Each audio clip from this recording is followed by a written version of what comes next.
Nous devons revenir aux écrits de l'évangéliste Luc, l'historien. Lisons ce qu'il a déclaré dans le livre des Actes. « Cher Théophile, j'ai parlé dans mon premier livre de tout ce que Jésus a commencé de faire et d'enseigner jusqu'au jour où il fut enlevé après avoir donné ses ordres par l'Esprit Saint aux apôtres qu'il avait choisis. C'est à eux qu'avec beaucoup de preuves il se présenta vivant après avoir souffert. Il leur apparut pendant 40 jours, parlant du règne de Dieu. Comme il se trouvait avec eux, il leur enjoignit de ne pas s'éloigner de Jérusalem, mais d'attendre ce que le Père avait promis, ce dont leur dit-il, vous m'avez entendu parler. Jean a baptisé d'eau, mais vous, c'est d'un baptême dans l'Esprit Saint que vous recevrez d'ici peu de jours. Acte 1, 1, 5.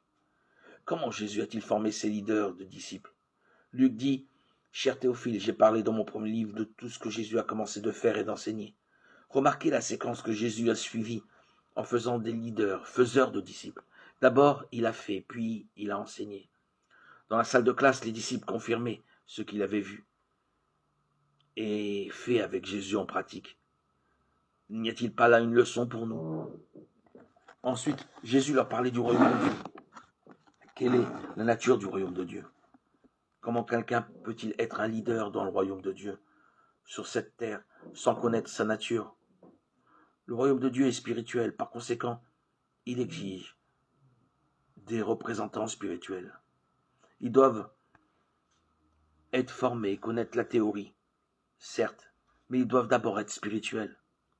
Plus tard, l'évangéliste Luc rapporte les paroles de Jésus, les mettant en garde.